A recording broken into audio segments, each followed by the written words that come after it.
Olá, sejam todos muito bem-vindos ao canal mais uma vez. Hoje vamos de recebidos.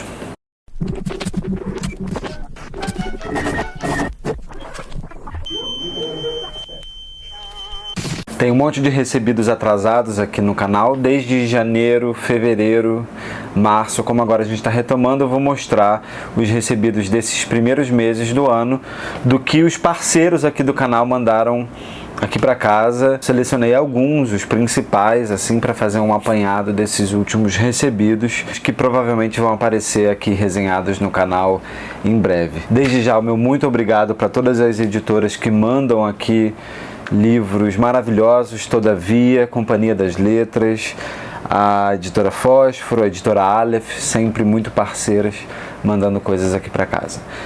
Começando pela editora Todavia, bom, eles mandaram no começo do ano O Filho de Jesus, que eu já resenhei aqui no canal, foi o vídeo de retorno aqui do canal, livro de contos desse autor norte-americano chamado Dennis Johnson.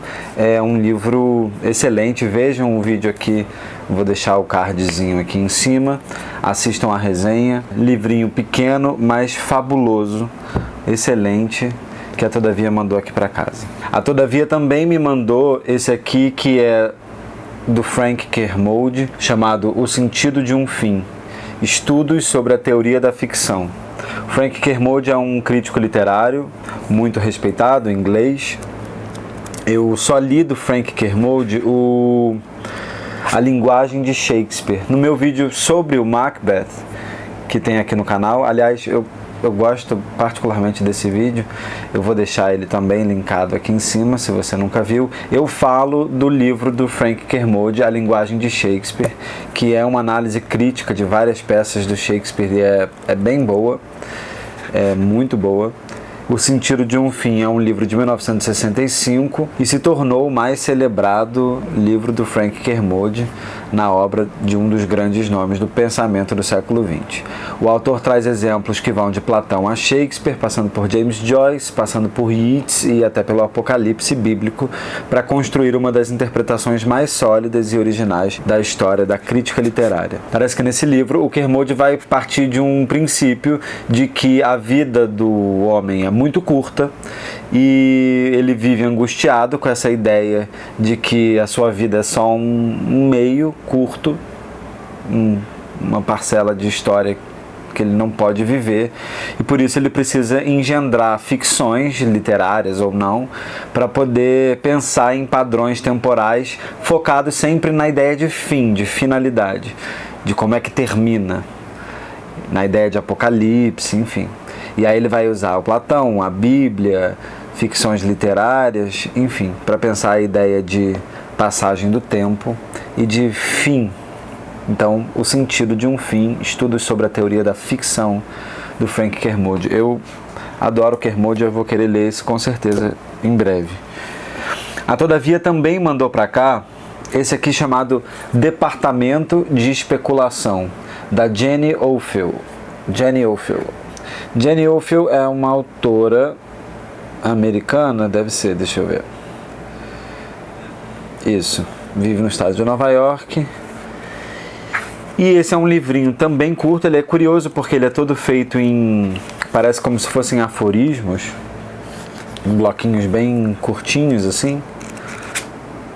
A protagonista desse romance, chamada simplesmente de A Esposa, planejava não se casar nunca. Durante anos, mantive um post-it na minha escrivaninha: não ame, trabalhe, era o que dizia.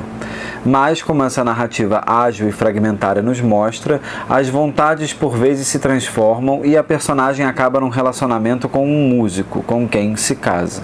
Alguns anos depois, eles têm uma filha e as ambições do marido e da esposa vão se dissolvendo no caos aconchegante da vida doméstica.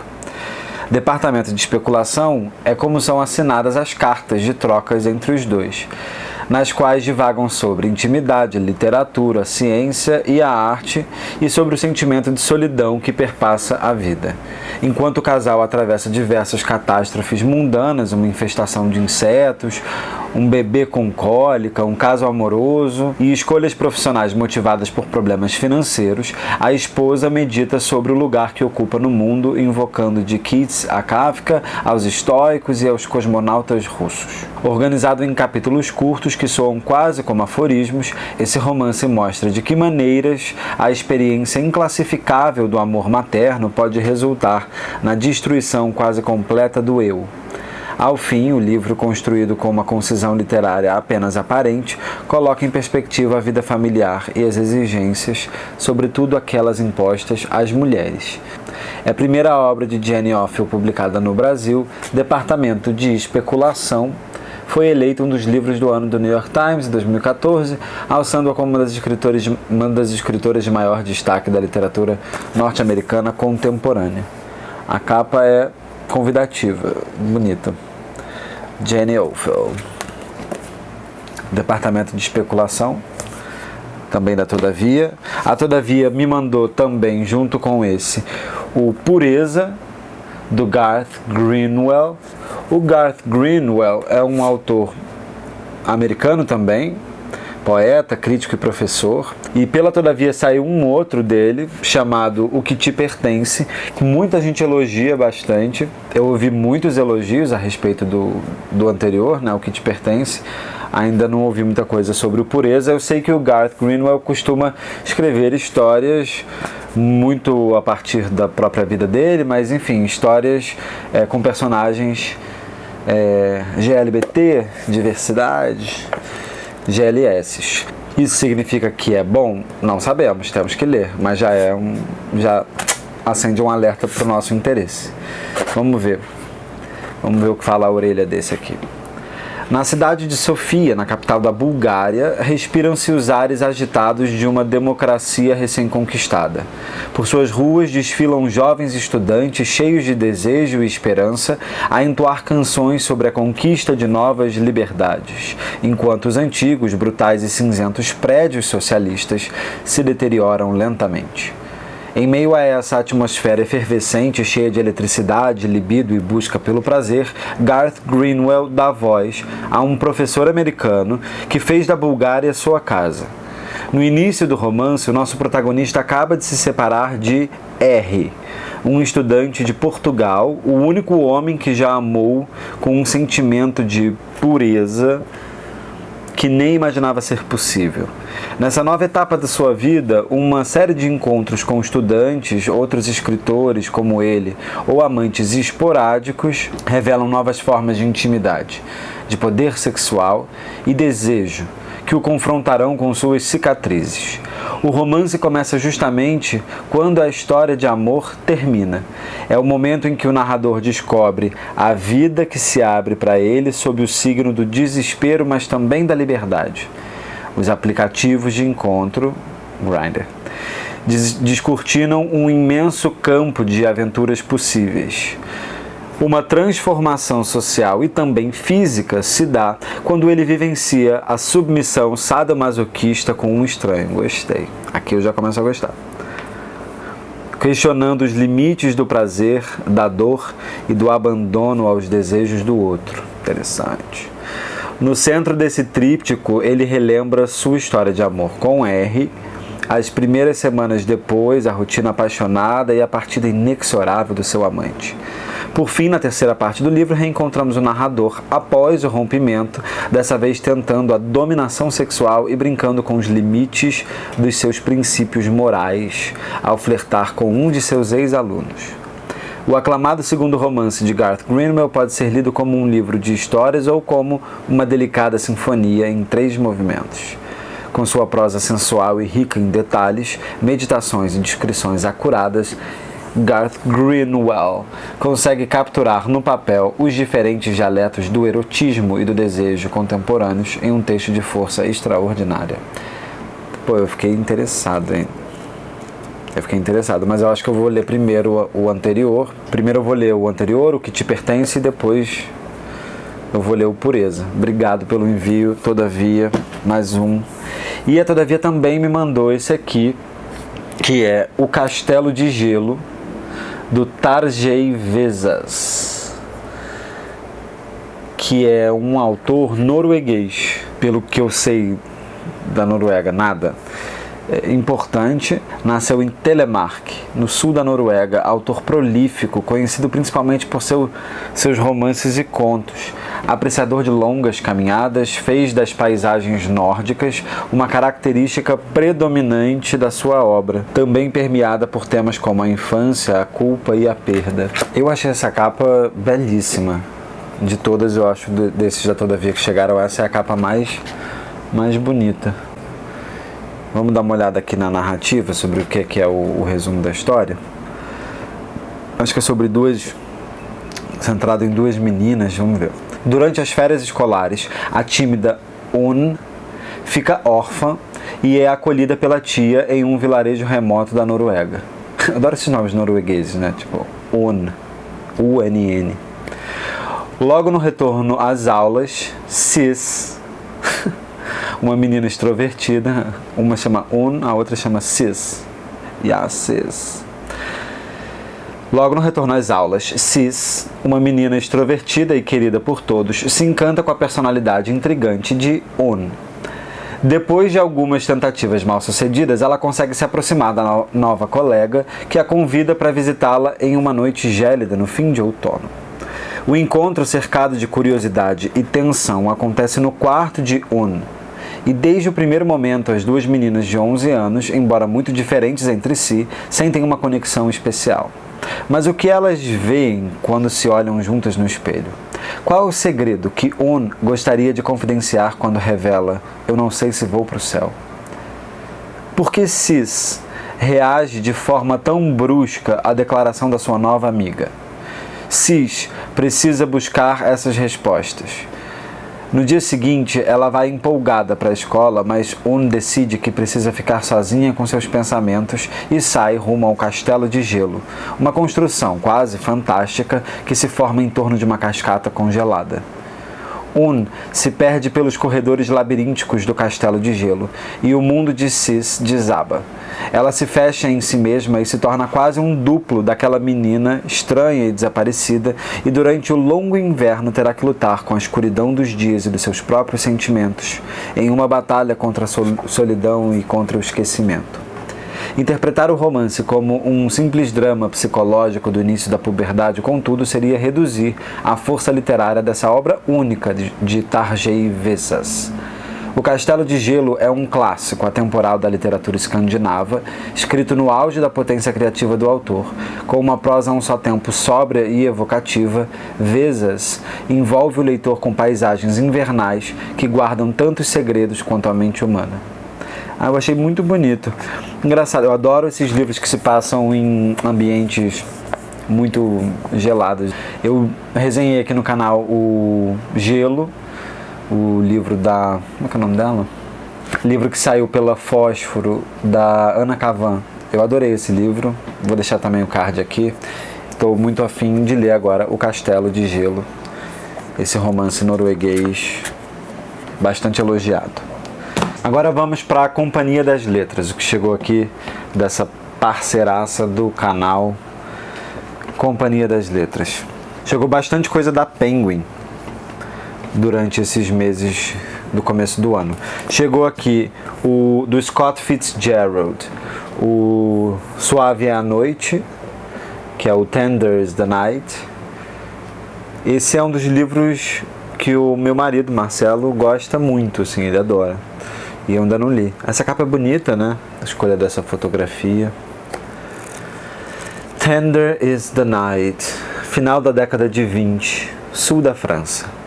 Rosemary Hoyt é uma jovem atriz que se deslumbra ao conhecer Dick e Nicole Diver, um casal sofisticado e misterioso. Dick abandona a carreira de psiquiatra ao se casar com Nicole, uma de suas pacientes. Acostumada a um estilo de vida luxuoso, Nicole arrasta o marido para o mundo do glamour. O Fitzgerald sempre escreve sobre esse ambiente chique, glamuroso e ao mesmo tempo decadente, né? Da vida dos anos 20 ali dos Estados Unidos. Eu só li o Great Gatsby, mas É um livro lindíssimo. Tido por muitos como um romance fortemente autobiográfico, Suave é a Noite foi publicado pela primeira vez em 1934, após um período de internação de Zelda Fitzgerald, né, esposa do Scott, em uma clínica psiquiátrica em Baltimore. Abordando o período entre a Primeira Guerra Mundial e a crise de 29, Fitzgerald constrói uma história de lirismo único que reflete os sonhos frustrados da geração perdida. Tradução de Sérgio Flaxman. E como todas as edições da Penguin, tem aquelas introduções, aqueles pós-fácios muito bons, muito bem selecionados, um conteúdo assim valioso. Introdução de Milton Sterne, pós-fácio de Marcelo Penn. Suave é a Noite, do Scott Fitzgerald.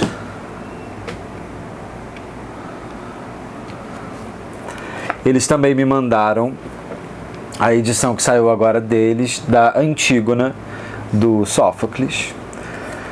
Antígona, uma tragédia que eu já, inclusive, montei durante a pandemia, quando não estávamos podendo fazer peças no formato presencial. Eu fiz um projeto de espetáculo / exposição multimídia, chamado Como Devo Chorá-los, inspirado na Antígona, não só do Sófocles, mas nas reinterpretações da Antígona feitas pelo Bertolt Brecht e pela Anne Carson.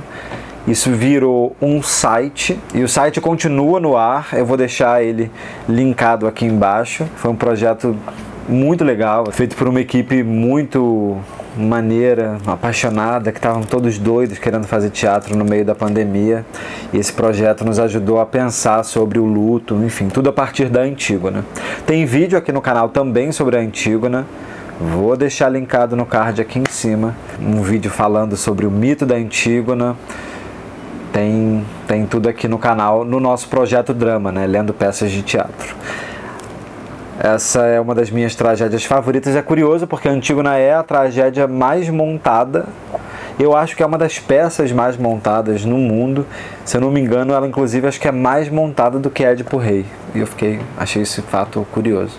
Antígona, essa personagem maravilhosa da tragédia grega, filha do Édipo e da Jocasta, que precisa, depois dos decretos do rei Creonte, o novo tirano de Tebas, que proíbe que se enterre um de seus irmãos, aquele que atacou a própria cidade de Tebas, ela, não conseguindo deixar o corpo do irmão ali abandonado, sem ter o seu devido sepultamento, sem os rituais fúnebres, acaba se revoltando e se voltando contra esse decreto do rei Creonte, que a condena à morte. Uma peça que faz a gente pensar muito sobre Estado, política, revolta, sobre justiça. Uma peça muito importante para quem estuda direito também, né? E para quem é apaixonado por teatro. Tradução do grego de Lawrence Flores Pereira.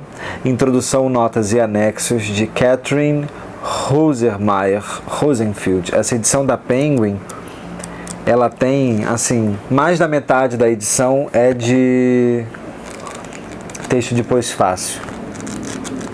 A peça está aqui no comecinho, ela tem, assim, elas são muito alentadas mesmo de material crítico, né, essas edições da Penguin.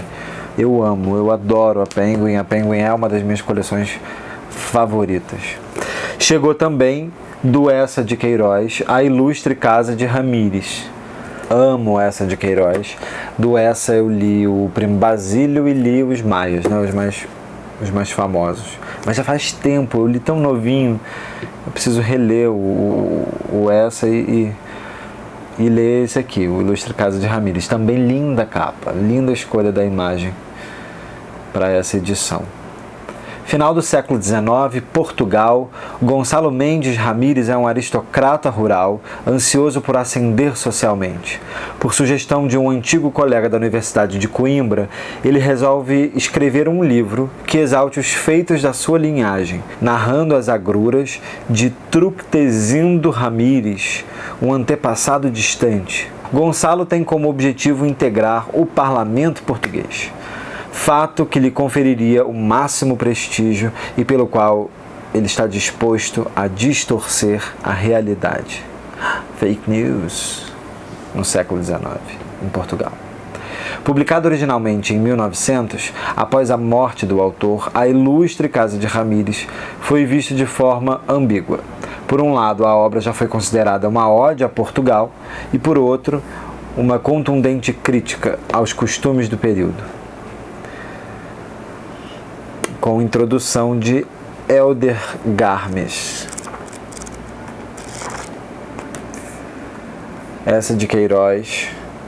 E por fim, da Penguin também, chegou nesse último mês do Pushkin, Alexander Pushkin, o Eugene Onegin, Romance em Versos. O famosíssimo, grande romance escrito em versos pelo Pushkin, um romance paradigmático, formador da literatura russa. É um romance em versos publicado entre os anos de 1825 e 1832. Nessas páginas, Pushkin narra a vida do dandy Onegin, que, entediado com seu cotidiano, viaja para o campo, onde ele conhece a bela Tatiana. Ela se apaixona à primeira vista, mas é duramente rejeitada. Anos depois, Onegin percebe o erro que cometeu e, desesperado, tenta retraçar o seu caminho no amor. Contudo, o destino e diversas forças sociais não estarão ao seu favor. Obra poética magistral e narrativa única, esse livro ganha uma nova tradução brasileira, agora completa, diretamente do russo. Eu acho que tinha saído uma outra tradução do Eugene Onegin. Tinha saído pela Ateliê Editorial, mas só saiu o primeiro volume, nunca saiu a continuação. E agora a gente tem uma tradução do russo, direta, feita pelo Rubens Figueiredo, grande tradutor do russo, talvez o melhor, um dos melhores. Incrível, eu preciso ler muito porque, enfim, toda a literatura russa, de Dostoiévski, Tolstói, Chekhov, Gogol, Turgenev, vai ser filha, dos versos e das narrativas do Pushkin. Então, que bom que a gente tem agora nessa edição da Penguin Companhia.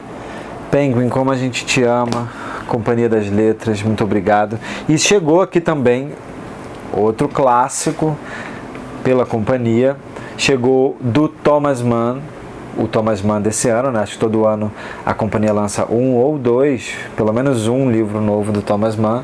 Aliás, quando que vai ser a tetralogia de José e seus irmãos? Queremos muito. Mas saiu o Mário e o Mágico, uma experiência trágica de viagem. Eu já li, assim que chegou eu li. É uma novela muito curtinha, tem tipo 60 páginas. E depois tem um texto excelente do Marcos Vinícius Mazzari, comentando a obra, enfim. E que pequena joia literária. Como Thomas Mann escreve bem, é uma coisa assim assustadora.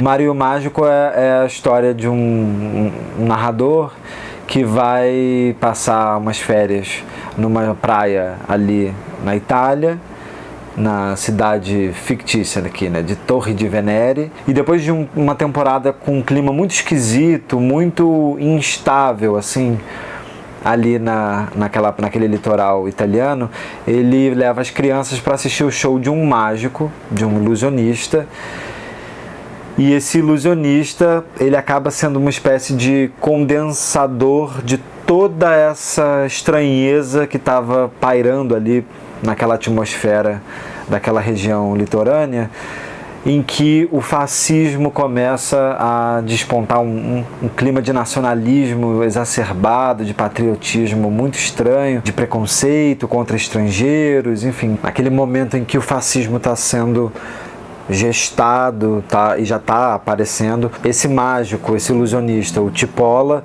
ele acaba sendo uma figura de opressão e de espetacularização da opressão, assim, e ele escolhe esse rapaz que está assistindo, que é um garçom muito humilde, ele escolhe esse garçom da plateia para dar uma barbarizada nele, assim, e acaba sendo uma tragédia, uma experiência trágica de viagem, muito bem escrito, uma pequena pérola do Thomas Mann. Mário e o Mágico, que saiu agora em nova edição da Companhia das Letras. Como eu amo Thomas Mann. Da editora Fósforo, chegou aqui o Modos de Ver, do John Berger. John Berger é um crítico de arte importante, né, que viveu em Londres, na Inglaterra. O Modos de Ver era uma série televisiva da BBC, que saiu também em formato de livro. Na verdade, são ensaios clássicos baseados nessa série da BBC, chamada Modos de Ver, exibida em 72. Berger revoluciona a crítica de arte ao apontar as estruturas de poder no processo da criação das imagens. Se hoje, 50 anos após a escrita desse livro, ainda é preciso reforçar que uma imagem é a recriação ou a reprodução de uma visão, a leitura de Berger, essencial em tempos de propaganda por toda parte, se faz mais urgente do que nunca. O primeiro texto parte da pintura a óleo, técnica consagrada pela arte europeia. Após a reprodutibilidade técnica, tornou-se possível ver trabalhos a óleo fora dos castelos, igrejas e residências privadas a que se destinaram um dia, e isolados do seu contexto original. Agora essas imagens dessas pinturas a óleo circulam pelo mundo sem serem de fato compreendidos. Quando se instituiu que eram obras de arte, esses trabalhos passaram a ser interpretados e mistificados segundo pressupostos como beleza, verdade e genialidade, os quais eram ditados pelo modo de ver de uma minoria social no poder. Em outro ensaio, John Berger aborda a representação da mulher na arte ocidental, apreendendo de que maneiras na tradição do nu o corpo feminino se tornou objeto a serviço do olhar masculino. Com perspicácia, o autor afirma que o protagonista de um nu jamais é mostrado, que o protagonista de todo nu, na verdade, é o espectador diante do quadro, para quem as figuras assumem a sua nudação. Berger esmiuça ainda as naturezas mortas que, em seu auge, expunham objetos extorquidos por feitorias escravocratas. E não se priva de olhar para o impacto da publicidade no século XX, expondo como a publicidade se vale da tradição artística para explorar os impulsos consumistas de quem os observa. Coletivo, emancipatório, com toda a vitalidade da insurreição social dos anos 70, Modos de Ver é um tratado contra o sequestro do olhar pela imagem na sociedade capitalista, em um alerta para a linguagem não verbal. Muito maravilhoso. É um livro que, para a galera que faz artes, né, para a galera que estuda artes, tanto artes visuais, artes plásticas, ou artes cênicas, como eu, ou para a galera da publicidade, enfim, do design, é um livrão cheio de imagens, de quadros. Livro do John Berger, Modos de Ver, que saiu agora pela Fósforo. Também chegou aqui da Fósforo, no começo do ano, o Friday Black, uma reunião de contos desse autor americano chamado Nana Kwame Adjei-Brenyah, que nasceu em Spring Valley, Nova York, Estados Unidos. É um grupo de contos, uma reunião de contos, em que temáticas raciais vão estar muito presentes, a temática do horror, do grotesco. Vamos ver aqui. Seria possível encontrar no futuro próximo um mundo mais justo e menos selvagem? Reescrever a história, repensar a humanidade sem vícios mortais, como o racismo, o consumismo exacerbado, as armas e a crueldade latente. Friday Black, esse livro de estreia de Nana Kwame Adjei-Brenyah, nos mostra que não.